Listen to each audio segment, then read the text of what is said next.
అందరికీ నమస్కారం. ఆయుర్వేద ఆహార కార్యక్రమానికి స్వాగతం. నిదానమే ప్రధానం, ఆలస్యం అమృతం విషం అని రెండు అంటారు కదా. అసలు రెండోది ఎక్కడికి యూజ్ అవుతుందో తెలుసా? ఆలస్యం అమృతం విషం అని మనం ఆరోగ్యం పట్ల కేర్ తీసుకునే విషయంలో, మనం ఆహారం తీసుకునే విషయంలో. సో మనం ఆయుర్వేద ఆహార తీసుకోవడంలో గనక ఆలస్యం చేస్తే ఖచ్చితంగా మనకి రోగాలు వస్తాయన్నమాట. అలా రోగాల బారిన పడకుండా ఉండాలి, మనం ఆరోగ్యంగా బలంగా ఆనందంగా ఉండాలి అంటే ఖచ్చితంగా ఆయుర్వేద ఆహారం అనేది తీసుకోవాలి. మీకోసం మన ఆయుర్వేద ఆహార కార్యక్రమంలో ఎన్నెన్నో ఔషధయుక్తమైన రుచికరమైన రెసిపీస్ని ఎప్పటికప్పుడు మన సీనియర్ ఆయుర్వేదిక్ డాక్టర్ శిరీష గారు పరిచయం చేస్తున్నారు. మరి ఈరోజు స్పెషల్గా ఎవరి కోసం ఎలాంటి రుచికరమైన రెసిపీని పరిచయం చేయబోతున్నారో మేడంని అడిగి తెలుసుకుందాం. నమస్తే మ్యామ్. నమస్తే కుమారి. బాగున్నారా? నేను బాగున్నాను. ఎలా ఉన్నావు? నేను కూడా సూపర్గా ఉన్నాను మ్యామ్. ఎప్పుడు కూడా అందరూ ఆరోగ్యంగా ఉండడానికి కోసం బోలెడన్ని మంచి మంచి వెరైటీస్ అన్ని చేస్తూ ఉంటాం. అది కూడా ఎంతో ఔషధయుక్తమైన, ఆరోగ్యకరమైన, అట్ ది సేమ్ టైం రుచికరంగా ఉంటాయి కాబట్టి. సో మరి ఈరోజు కూడా ఏదో రెడీగా ఉన్నట్టున్నారు. సో స్టార్ట్ చేసేద్దాం. కొత్త రెసిపీతో మేడం రెడీగా ఉన్నారు, అర్థమైపోయింది నాకు. చూద్దాం. సో ఇప్పుడు మన ఆయుర్వేద ఆహార కార్యక్రమంలో మేలైన రుచులు.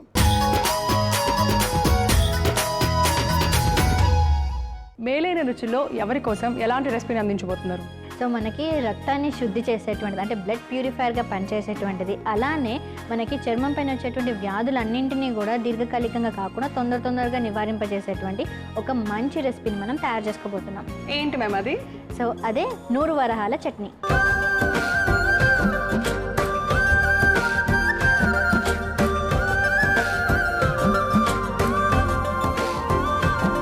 సో ముందుగా కావాల్సిన ఇంగ్రీడియంట్స్ ఏంటో తెలుసుకొని ఆ తర్వాత అసలు తింటే ఎలాంటి వరహాలు మనకు కూడా వరహాలు లభిస్తాయి ఇవన్నీ కూడా తెలుసుకుందాము.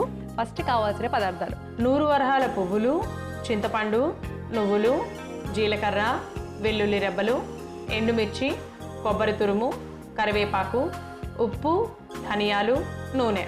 సో మ్యామ్ చాలా ఇంట్రెస్టింగ్గా ఉంది మ్యామ్. వెరైటీగా పూలు ఎప్పుడైనా తల్లో పెట్టుకోవడం లేకపోతే దేవుడి పెట్టుకోవడం మాత్రమే తెలుసు, పూలతో కూడా వంటలు చేసేస్తున్నాం మనం. కొన్ని పువ్వులు మాత్రం రోజు మనం తీసుకుంటే మనకి జీర్ణ వ్యవస్థ బాగుంటుంది. ఇట్లానే మనకి అనేక రకమైనటువంటి గుణాలన్నీ ఉన్నాయన్నమాట. ఫర్ ఎగ్జాంపుల్ హైబిస్కస్ అంటే మందార పువ్వు, తర్వాత శంఖం పువ్వు, మందార పువ్వుని ఇప్పటి వరకు మనం వాడాము. బట్ దీంట్లో ఎలాంటి విలువలు ఉన్నాయనేది చేస్తూ మాట్లాడుకుందాం. దీన్ని ఒకసారి చూపిస్తాను. సో ఈ చెట్టుని 100 వరహాలు పువ్వులని అంటూ ఉంటారు. సో మంకిన పువ్వులు అని కూడా అంటారు. మనకి సైంటిఫిక్ నేమ్ వచ్చేసి ఇక్సోరా అని ఫ్లవర్స్ అని కూడా అంటారు. Okay, ixora. ఇది మనకి ముఖ్యంగా చైనా, జపాన్, అమెరికాలో దీన్ని ఎక్కువగా వాడుతూ ఉంటారు. మనకి ఇండియాలో మాత్రం ఈ చెట్లు మనకి చాలా విచ్చలవిడిగా దొరుకుతుంటాయి. ఇవి జస్ట్ బ్యూటిఫుల్ ఫ్లవర్స్ అన్నట్టుగా దీంతో ఆడుకుంటారు పిల్లలు, అలానే చూసుకుంటారు, లేకపోతే మన డెకరేటింగ్ ఫ్లవర్స్ కానీ పెడతారు. కానీ ఈ పువ్వులు చూసారా ఇలా ఉంటాయి అనమాట, చాలా ఉంటాయి అనమాట. అంటే ఆల్మోస్ట్ ఒక 100 ఫ్లవర్స్ అన్నట్టుగా ఉంటాయి అనమాట ఒక చెట్టుకి, ఇలా గుత్తిగా ఉంటాయి అనమాట. అండ్ సుమారు 100కు పైగా రోగాలని నిర్మూలించడానికి కావాల్సినటువంటి రోగ నిరోధక శక్తిని కూడా పెంచుతుంది అనమాట. అందుకని సాంస్క్రిట్లో ఎన్ని పేర్లు కూడా ఉన్నాయన్నమాట. సో చెట్టు ఇలా ఉంటుందన్నమాట మనకి. సో మనం దీన్ని ఒక బంచ్ తీసుకొని ఇప్పుడు మనం చూపిస్తున్నాం. ఓకే, అండ్ దీనిలో ఫ్లవర్స్ వచ్చేసి మనకి రెడ్ కలర్ కానీ, ఎల్లో కలర్ కానీ, వైట్ కలర్, ఇట్లా మిక్స్డ్ కలర్గా కూడా ఉంటాయి. ఓకే, సో ఇప్పుడు మనము మిక్స్డ్ కలర్స్ తీసుకున్నాం ఇక్కడ, ఆరెంజ్, పింక్, ఎల్లో. సో 3 కలర్స్లో మంచిగా బౌల్ నిండా సిద్ధం చేసేసుకున్నాము. చక్కగా వాష్ చేసి మనం పెట్టుకున్నాం. కొన్నిసార్లు చిన్న చిన్న పురుగులు ఉంటాయి మన కంటికి కనిపించినవి. అందుకని కొంచెం గోరువెచ్చని నీళ్ళలో ఈ ఫ్లవర్స్ అన్నింటినీ కూడా మంచిగా మనము కడిగేసేసి తీసి బయట పెట్టేసుకున్నాం. ఓకే, సో ఇప్పుడు స్టవ్ వెలిగించేయండి. నేను చక్కగా ఈ చెట్టు ఉన్నవాళ్ళు అదృష్టవంతులు అనమాట. అయితే ఇవాళ ఈసారి మామూలుగా అందరూ ఇలాంటివి పెంచుకోరు, మందార చెట్లు, రోజ్ ఫ్లవర్స్ ఇవన్నీ ఉంటూ ఉంటాయి. సో చూడండి మరి దీనివల్ల ఎన్ని ఉపయోగాలు ఉన్నాయో ఏంటో, ఎలా తయారు చేసుకోవాలో. సో మ్యామ్ ముందుగా ఏం చేద్దాం? ముందుగా మనం నూనె వేసేసుకున్నాం.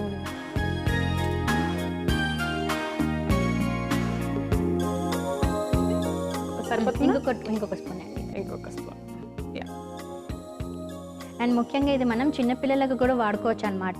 సో చిన్నపిల్లలకి మనము స్నానం చేయించేటప్పుడు ఈ పువ్వులు ఉన్నటువంటి ఈ పువ్వులన్నీ కూడా వేడి నీళ్ళలో చక్కగా వేసేసి కొంచెం సేపు ఉంచి తర్వాత తీసేసి ఆ నీళ్ళతోటి కనుక చిన్నపిల్లలకి స్నానం చేయించినట్లయితే చిన్నపిల్లలకి అంటే ఏజ్ వల్ల వచ్చేటువంటి కానీ, లేకపోతే వాళ్ళు అటు ఇటు మట్టిలో ఆడుకోవడం కానీ, దుమ్ములు ఎక్కువగా ఉంటారు కదా, సో వాటి వల్ల వచ్చే స్కిన్ ఇన్ఫెక్షన్స్ అన్నీ కూడా తగ్గుముఖం పడతాయి అనమాట. అంటే ఎక్కువ కాంప్లికేట్ అవ్వకుండా. ఓకే ఓకే, ఆ ఆయింట్మెంట్ ఈ ఆయింట్మెంట్లు రాసి వాళ్ళకి అది పడలేదు ఇది పడలేదు అది ఇది అని బాధపడతారు కష్టపడేదానికన్నా కూడా మనకి ఒకవేళ ఈ పువ్వులు దొరకకపోయినా దొరికించుకోండి, ఈజీగానే దొరుకుతాయి. సో ఏం చక్కగా మేడం చెప్పినట్టుగా చేయండి. ఇప్పుడైతే నూనె వేడైపోయింది. సో ముందుగా ధనియాలు వేద్దామా, వెల్లుల్లి ఏమి వేద్దామా, జీలకర్ర, నువ్వులు చాలా ఉన్నాయి. జీలకర్ర వేసేద్దాం, నువ్వులు లాస్ట్లో వేసేద్దాం. ఓకే. సో జీలకర్ర 1 స్పూన్ వేసేద్దాం. ఓకే, 1 స్పూను జీలకర్ర. ఎండుమిర్చి వేసేద్దాం.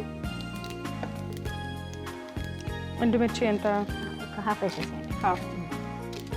ఓకే, ఎందుకంటే పువ్వులు కాబట్టి మనకి ఎక్కువ ఉండవు. తర్వాత వెల్లుల్లి రెబ్బలు వేసేయండి. ఓకే, వెల్లుల్లి రెబ్బలు ఒక 7 అలా ఉన్నాయి, అవి వేసేసుకుంటున్నాము. అలాగే కరివేపాకు, ధనియాలు కూడా ధనియాలు 1 స్పూన్. ఆ కప్పు మొత్తం వేసేసి. కప్పు మొత్తం, ఒక కప్పుకి ఒక హాఫ్ ఉన్నాయి, అంటే పావు హాఫ్ అట్లా తీసుకోవచ్చు మీరు చేసుకునే క్వాంటిటీని బట్టి. ఇప్పుడు మేము పావు తీసుకున్నాము. మరి నువ్వులు ఎప్పుడు వేస్తారు? నువ్వులు లాస్ట్లో వేద్దాం, అవి తొందర చిట్పట్లు ఆడతాయి కదా. ఓకే, అందుకని ఇప్పుడు మనం కరివేపాకు వేసేద్దాం. ఓకే, హాఫ్ కరివేపాకు. చివరిలో పోపు కూడా ఉంటుందా? ఓకే, కొంచెం కరివేపాకు కూడా వేసుకున్నాము. అలానే కొబ్బరి తురుము మొత్తం వేసేనా? 1 కప్పు కొబ్బరి తురుము. ఇందులో కొబ్బరి అంటే మనము కొబ్బరి పచ్చడి ఎలా అయితే చేసుకుంటామో, కొబ్బరి మామిడికాయ పచ్చడి, దీంట్లో ఈ 2 రకాలు యూజ్ చేస్తాం అనమాట. 100 వరహాలు పేరు కూడా పెట్టుకుంటారు. మంకెన అని కూడా అనొచ్చు అనమాట. మంకెన పువ్వులు అని కూడా అంటూ ఉంటారు. సో మీకు మంకెన అని ఈజీగా పలకడానికి ఉంటే అదే పెట్టండి. సో ఇప్పుడు నువ్వులు వేసేద్దాం లాస్ట్లో. ఓకే, నువ్వులు మొత్తం వేసేద్దాం. ఓకే, నువ్వులు ఒక హాఫ్ కప్ ఉన్నాయి, హాఫ్ పైన యాక్చువల్గా. సో అవన్నీ కూడా వేసుకొని లైట్గా అలాగా. సో ఇంకొక ముఖ్యమైన విషయం ఏంటంటే ఈ ఆకులు ఉన్నాయి కదా, ఈ చెట్టు ఆకులని చక్కగా రసంలాగా చేసేసి ఒక 2 డ్రాప్స్ మనం కంట్లో వేసుకున్నట్లయితే కంటి నుంచి వచ్చేటువంటి రెడ్నెస్ కానీ, కంజంక్టివిటీస్ అంటారు కదా, కళ్ళ అంటూ ఉంటారు. అప్పుడు కళ్ళు చాలా ఎర్రబారిపోతూ ఉంటాయి, కంట్లో పుసి వస్తూ ఉంటుంది, చాలా ఇబ్బందికరంగా ఉంటుంది. అప్పుడు ఈ చెట్టు యొక్క ఆకుల రసాన్ని 2 చుక్కలు వేసినట్లయితే మనకి యాంటీబయోటిక్ ఇచ్చినంత రిలీఫ్ అధికంగా ఇస్తుంది అనమాట. సో ఇమీడియట్గా మనకు ఆ రెడ్నెస్ అంతా కూడా తగ్గిపోతుంది, వాపు తగ్గిపోతుంది, దురదలు ఇలాంటివి కూడా పనికొస్తుంది. సో అందుకని ఇది ఈజీగా కూడా యూజ్ చేయొచ్చు అనమాట. చిన్నపిల్లలకు కూడా మనం అప్లై చేయొచ్చు, ఏం ప్రాబ్లం లేదు. ఓకే, సో ఇప్పుడు మనం ఆ పువ్వులన్నీ వేసేసుకుందాం. ఒక ఫుల్ బౌల్ ఆఫ్ పువ్వులు, అవి 100 వరహాలు ఉన్నాయి, అన్నీ కూడా వేసుకుందాం. మంచి కలర్ఫుల్గా ఉన్నాయబ్బా. ఇది ఇంకా కూడా మనకి మన మ్యాంగ్లూరులో అంటే కర్ణాటక సైడ్లో ఇది జనరల్గా ఎక్కువగా కూడా పెరుగుతూ ఉంటుంది. అండ్ వాళ్ళు ఎక్కువగా ఇలా యూజ్ చేస్తూ ఉంటారు అనమాట. దీన్ని కప్లా అని కూడా అంటూ ఉంటారు వాళ్ళది. కప్లా అని కూడా అంటూ ఉంటారు. సో రీజనల్ డిష్ లాగా కూడా అయిపోతుంది అనమాట వాళ్ళకి. చూసారా, ఇలాగ జస్ట్ పూలే కాబట్టి ఒక 2 నిమిషాలు అలా వేగిస్తే సరిపోతుంది, తొందరగా అయిపోతుంది. ఇంకొకటి కూడా ఏమంటే మనకి ఈ పువ్వులని జస్ట్ మనం వాటర్లో పెట్టేసి అలా ఇంట్లో పెట్టుకున్నట్లయితే మనకి ఆ నెగిటివ్ ఎఫెక్ట్స్ అన్నీ కూడా తొలగిపోతాయి అనమాట. సో ఇది ఒక సైకాలజిస్ట్ కూడా డిక్లేర్ చేసిన పాయింట్ అనమాట. అండ్ మనకి ఇప్పుడు మనం దీనిలో నువ్వులు కూడా వేసాం కదా. సో ఈ నువ్వులు అండ్ ఈ కాంపోజిషన్ మొత్తం అంతా కూడా మనకి రక్తాన్ని శుద్ధి చేస్తుంది అనమాట. అంటే లివర్కి అంటే కాలేయానికి ఎంతో ఉపయుక్తంగా ఉంటుంది. అండ్ కాలేయం బాగుంటే మనకి చర్మం పైన వచ్చేటువంటి వ్యాధులు అన్నింటి కూడా తగ్గుముఖం పట్టిస్తుంది అనమాట. అలానే మనం తీసుకున్నటువంటి ఎండుమిర్చి కానీ, కొబ్బరి కానీ, ఇవన్నీ కూడా అధికంగా ఫైబర్ కంటెంట్ ఉంటుంది కాబట్టి అది మనకి కాన్స్టిపేషన్ కూడా రిలీవ్ చేస్తుంది. సో చింతపండు ఇంత వేస్తే సరిపోతుంది. ఒకసారి వేసి కలిపేసుకుందాం, ఎందుకంటే ఎక్కువ వేసుకోవాల్సిన అవసరం లేదు. చూసి మనం ఎంత క్వాంటిటీ తీసుకున్నామో దానికి సరిపడా వేసుకుంటే అయిపోతుంది. ఇప్పుడు స్టవ్ ఆఫ్ చేసేద్దాము. ఇది కొద్దిగా గోరువెచ్చగా అయ్యేంత వరకు కూడా వెయిట్ చేద్దాం. అండ్ ఈలోపు ఇంకొక డౌట్, లైక్ ఇవి ఎవరైనా కూడా తీసుకోవచ్చా, లేకపోతే ఏదైనా అబ్జెక్షన్స్ ఉన్నాయా? లేదు, ఎవరైనా కూడా తీసేసుకోవచ్చు. ఇది చిన్నపిల్లలు, పెద్దవాళ్ళు ఎవరైనా కూడా తీసుకోవచ్చు. ఎందుకంటే ముఖ్యంగా మనం రక్తాన్ని శుద్ధి చేయడం అంటున్నాం కాబట్టి సో చిన్నపిల్లలు, పెద్దవాళ్ళు ఎవరైనా యూస్ చేయొచ్చు. ఒకవేళ ఇబ్బందిగా ఉంది ఇట్లా పచ్చడిలాగా తినాలంటే జస్ట్ డికాక్షన్ లాగా కూడా తాగేసేయచ్చు అనమాట. అంటే పువ్వులను చక్కగా హాట్ వాటర్లో వేసేసి, లేకపోతే జస్ట్ హాట్ వాటర్లో వేసి ఆ పువ్వుల ఇన్ఫ్యూజన్ అంటే పువ్వులన్నీ ఒక గోరువెచ్చని నీళ్ళలో వేసేసి ఒక 1 అవర్ కానీ హాఫ్ అన్ అవర్ కానీ ఉంచి ఆ నీళ్ళని తాగినప్పటికీ కూడా మంచి బెనిఫిట్గా ఉంటుంది. ఇన్ని విధాలుగా ఉపయోగించవచ్చు. ఓకే, సో ఇదైతే మనకి కొద్దిగా చల్లారింది కాబట్టి ఇప్పుడు మిక్సీ జార్లోకి తీసేసుకోవాలి.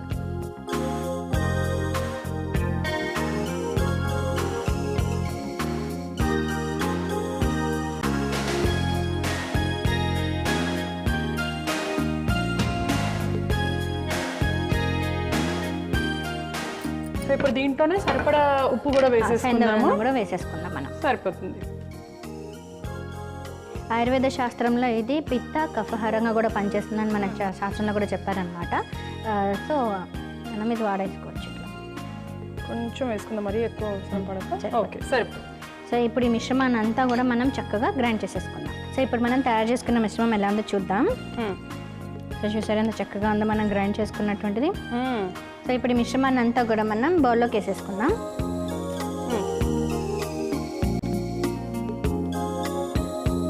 ఓకే.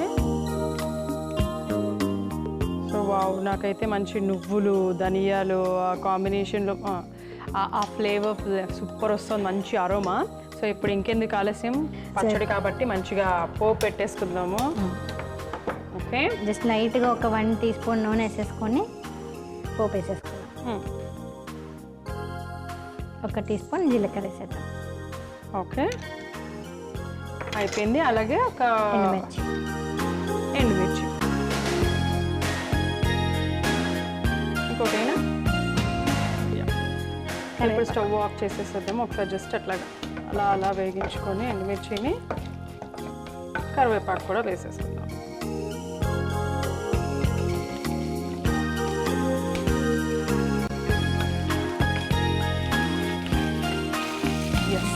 ఇప్పుడు చాలా బాగుంటుంది చూడడానికి, తినడానికి కూడా చాలా బాగుంటుంది. ఇలాగే తింటే మనము కావాలంటే ఇంట్లో మనము అంటే మినపప్పు ఇట్లాగా కరకరలాడుతూ ఉండడానికి అలా కూడా వేసుకోవచ్చు కదా యూజువల్గా. ఇది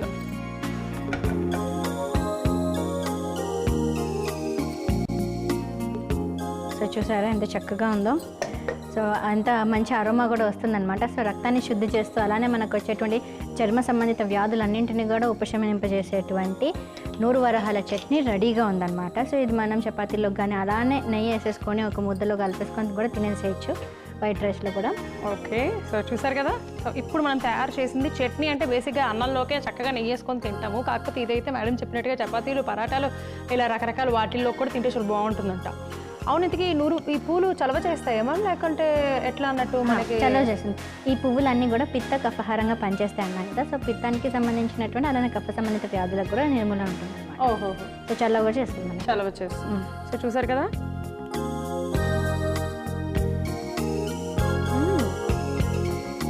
సూపర్ ఉంది.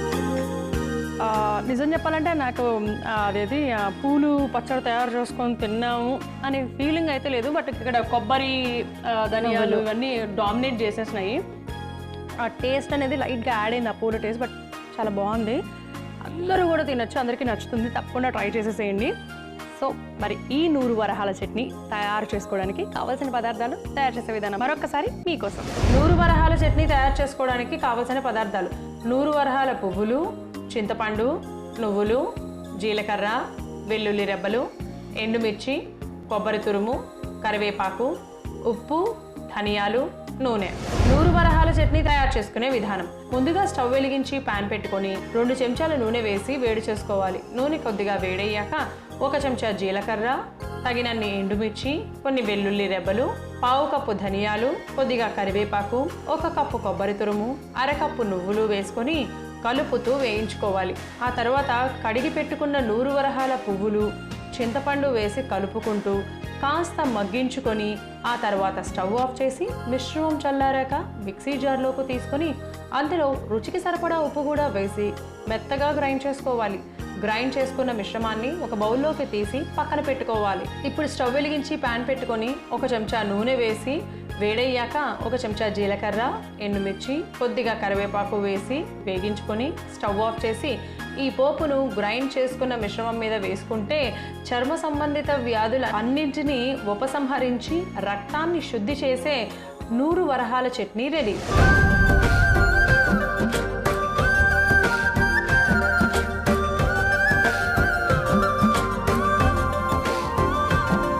ఇప్పుడు మన ఆయుర్వేద ఆహార కార్యక్రమంలో ఆయుర్వేద చిట్కా.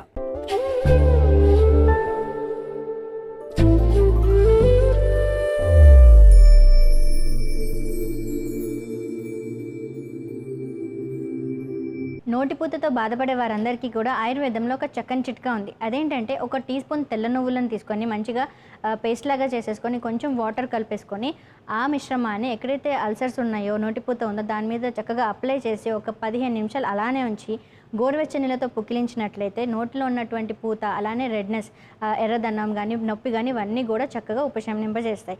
ఇలా కనీసం అంటే ఒక వారం రోజులు చేసినట్లయితే నోటిపూత సమస్య నుంచి మంచిగా ఉపశమనం కలుగుతుంది. సో ఎవరైతే ఈ సమస్యతో బాధపడతారో వారందరూ కూడా ఈ చిట్కాని పాటించండి, ఆరోగ్యంగా ఉండండి. ఇప్పుడు ఆయుర్వేద ఆహార కార్యక్రమంలో సంజీవని. సో మరి సంజీవినిలో ఎవరికి సంజీవిని లాంటి ఔషధాన్ని అందిస్తున్నారు? సో సంజీవినిలో ఇవాళ మనం ఒక మంచి సంజీవిని లాంటి ఔషధాన్ని అందింపజేస్తున్నాం. అది కూడా ఎవరికి అంటే మోకాలు అరిగిపోయి గుజ్జు బాగా తగ్గిపోయిన వాళ్ళకి, అలానే ఆర్థరైటిస్ స్టార్టింగ్ స్టేజ్లో ఉన్న వాళ్ళకి, నీ రీప్లేస్మెంట్ సర్జరీని అవాయిడ్ చేయడానికి కావాల్సినటువంటి ఒక మంచి సంజీవిని ఇవాళ మనం తయారు చేసుకోబోతున్నాం. సరే, మరి ఇంతకీ ఏంటి మ్యామ్ అది? సో అదే మరీచా తిల కషాయం.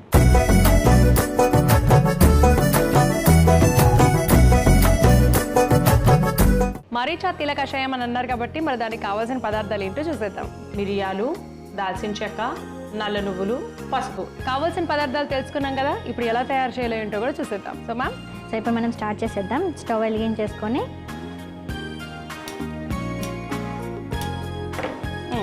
ఒక 2 గ్లాసెస్ వాటర్ని మనం చక్కగా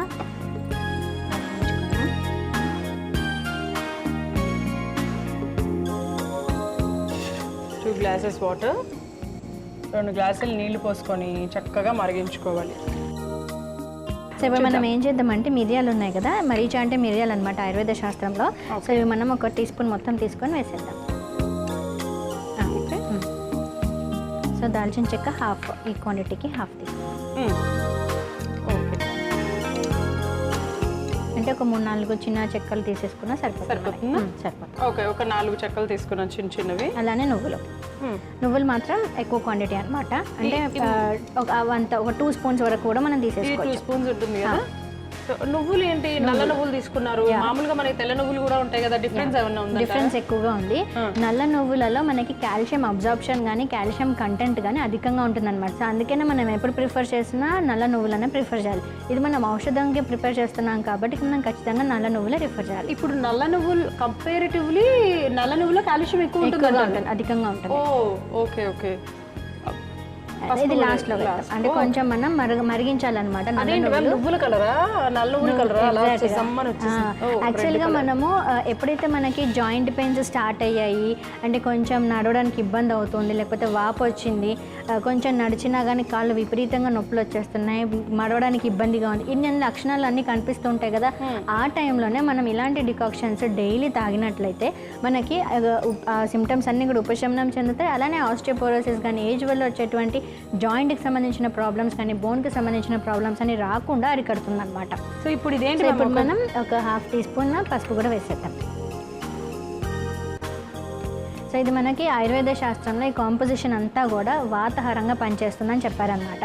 సో వాతాహారంగా పనిచేస్తుంది అంటే మన శరీరంలో ఉన్నటువంటి అధిక వాతాన్ని తొలగింపజేసి అలానే మనకి కావాల్సిన అస్థిధాతు పోషణ కూడా సంబంధించిన దానికి కాంపోనెంట్స్ అన్నీ కూడా అందిస్తుంది అనమాట.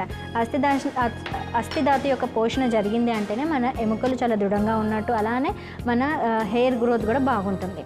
Okay, so super. ఇది ఇప్పుడు ఇంకా మరగాల మ్యామ్? ఒక 1 మినిట్ మరిగితే సరిపోతుంది. ఓకే, సో మరి కొద్దిసేపు మరిగించుకుందాం. సో మరి వెయిట్ చేసాం కదా, మరిగేంత వరకు చూద్దాము. మ్యామ్ అయిపోయినట్టేనా? ఇప్పుడు మనం ఆఫ్ చేసేస్తున్నాను. ఇప్పుడు మనం ఇది వడపోసేసుకోవాలి. ఓకే, 2 గ్లాసులు పోసుకున్నాం కాబట్టి ఆల్మోస్ట్ 1 గ్లాస్ వచ్చేంత వరకు కూడా మరిగించుకోవాలన్నమాట. మొత్తం బ్లాక్ డికాషన్ లాగా వచ్చేసింది, కాఫీ డికాషన్ కలర్ లో. కానీ ఇది చాలా ఉపయుక్తంగా ఉంటుందన్నమాట.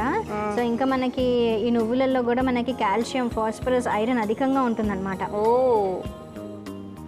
మనకి అది కూడా తెలియాలి మ్యామ్. యాక్చువల్గా చాలామంది ఇవే అనుకుంటారు, ఏంటి కాల్షియం ఒకటి, ఈ ఐరన్ ఒకటి ఉంటుంది అనుకుంటారు, కానీ మెగ్నీషియము, ఈ ఫాస్ఫరస్, పొటాషియం ఇవన్నీ అసలు వాటి గురించి ఏం పట్టించుకునేదేలే.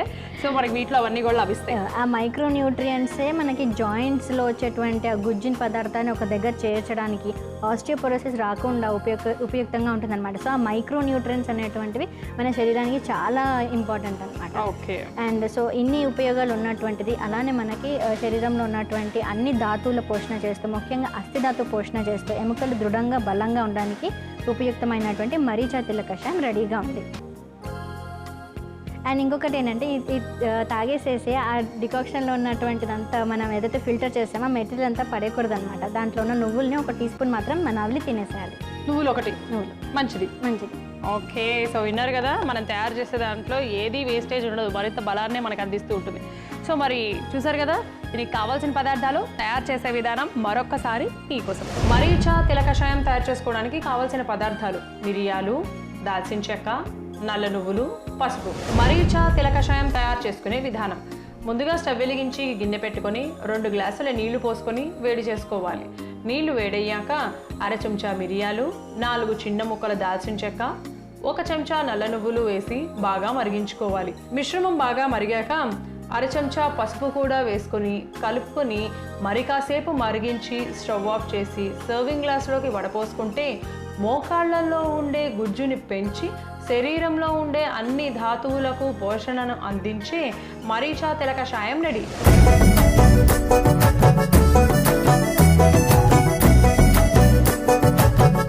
So thank you very much ma'am, మంచి రెసిపీ అలాగే ఔషధాన్ని మాకు అందించినందుకు. థ్యాంక్ యూ కుమారి. మీ అందరూ తప్పకుండా మన ఆయుర్వేద ఆహార కార్యక్రమంలో చూపించే రెసిపీస్ కానీ సంజీవిని లాంటి ఔషధాలు కానీ తయారు చేసుకొని తీసుకోండి. ఆరోగ్యంగా ఆనందంగా ఉండండి.